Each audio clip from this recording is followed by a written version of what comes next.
नमस्कार। मैं आशीष राठौर आपका फिर से एक बार स्वागत करता हूं। इस वीडियो में तीन बड़ी प्रमुख खबरें बताने वाले हैं और इसमें सबसे पहली जो बड़ी खबर है कि राहुल गांधी का पाकिस्तान से क्या कनेक्शन सामने आ रहा है। दूसरी बड़ी खबर कि विदेश की धरती पर बैठ करके राहुल गांधी पंजाबियों के लिए पगड़ी को लेकर के क्या विवादित स्टेटमेंट दे दिया है जिससे उनकी बड़ी समस्याएं जो है वो बढ़ गई है।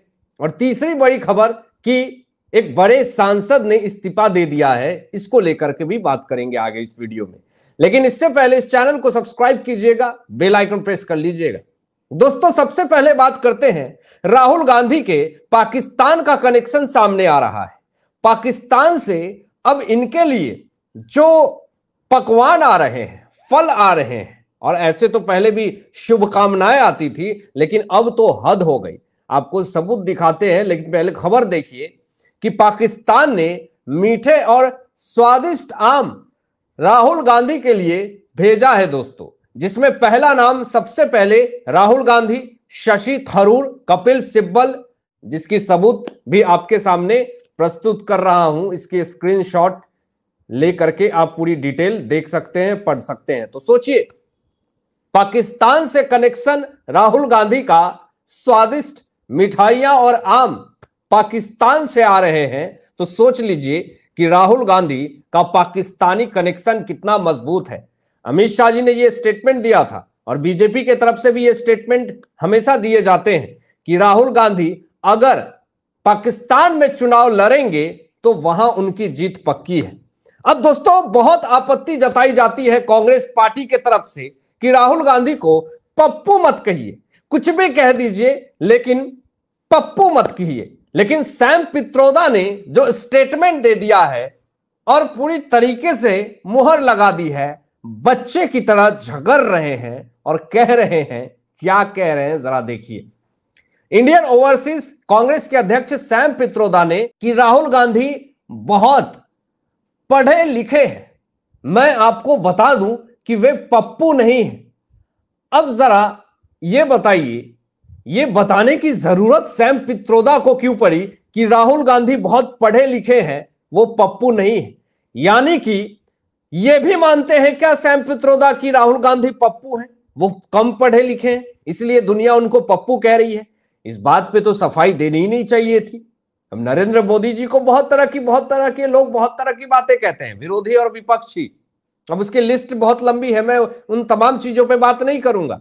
तो क्या नरेंद्र मोदी जी या फिर बीजेपी के बहुत सारे ऐसे सांसद हैं, नेता हैं, तो क्या बहुत तरह की आपत्तिजनक बातें उनको ट्रोल किया जाता है, तो क्या वो नेता आकर के कहते हैं या फिर उनके नेता उनको डिफेंड करते हैं कि भाई वो तो ये नहीं है, आप उन्हें गलत ये कह रहे?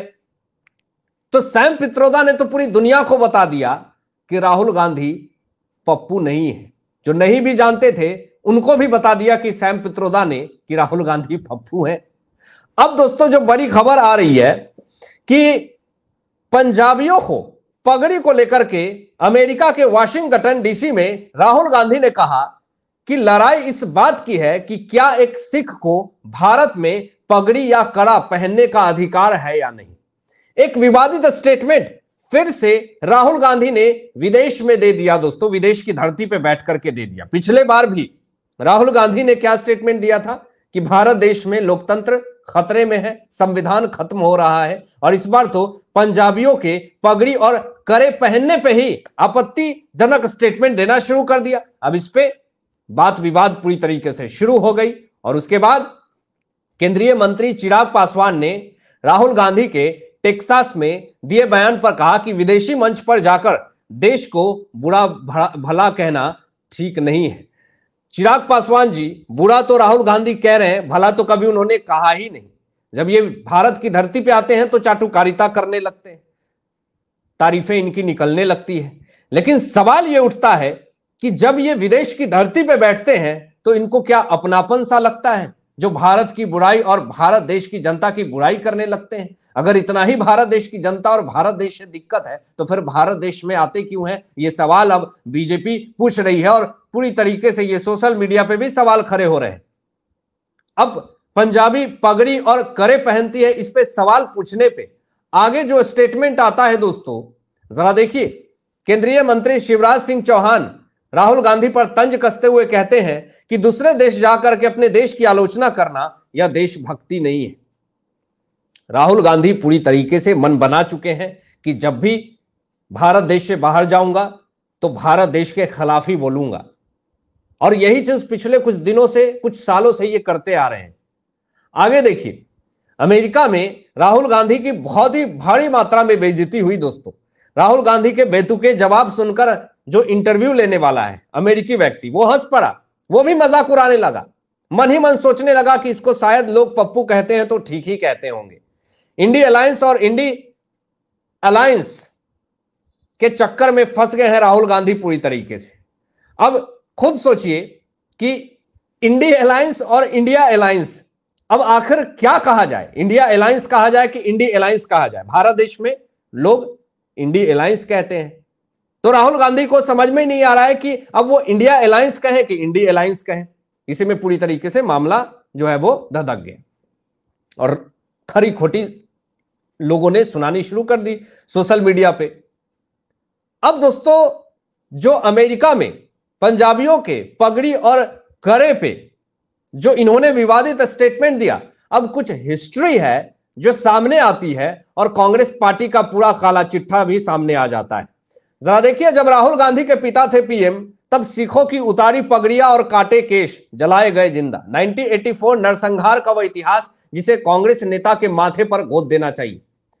बहुत तरह की बातें दोस्तों सामने आ रही है कि किस तरीके से राहुल गांधी के पिता पीएम थे तो सिखों की क्या उनकी स्थिति थी, यह किसी से छुपा नहीं है।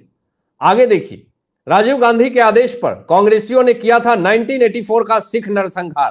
पूर्व डीजीपी का खुलासा दोस्तों, यह खुलासे से कांग्रेस पार्टी पूरी तरीके से भड़क गई कि यह सच्चाई देश के सामने नहीं आना था, यह कैसे आ गया। पूर्व डीजीपी ने पूरा केस खोल करके रख दिया, पूरा काला चिट्ठा खोल करके रख दिया, क्योंकि उस वक्त उन्होंने सारी कुछ को देखा, समझा और सुना। अब एक और बड़ी विवादित करतूतें कर दी है राहुल गांधी ने, और वो विवादित करतूतें क्या है जरा देखिए। यहां पर राहुल गांधी ने आरक्षण खत्म करने के बारे में सोचेंगे, यानी आरक्षण पर विवादित स्टेटमेंट दे दिया है राहुल गांधी ने।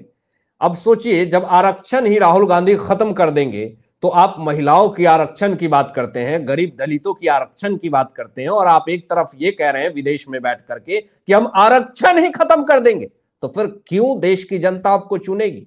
आपने तो खुद देश की जनता को बता दिया कि मुझे कभी मत चुनना, नहीं तो मैं बर्बाद करके रख दूंगा पूरे देश को। ये खुद ये विवादित स्टेटमेंट विदेश में बैठ करके दे रहे हैं। और देखिए, यहां पे मल्लिकार्जुन खड़गे कह रहे हैं कि राजनीति में किसी को कभी भी रिटायर नहीं होना चाहिए।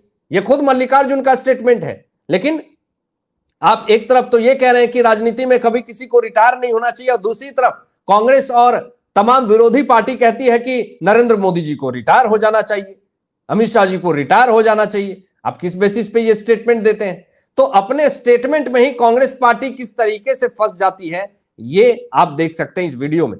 लेकिन दोस्तों, एक बड़ी खबर यह भी है कि एक बड़े सांसद ने इस्तीफा दे दिया है, और इससे पश्चिम बंगाल में तबाही मच चुकी है।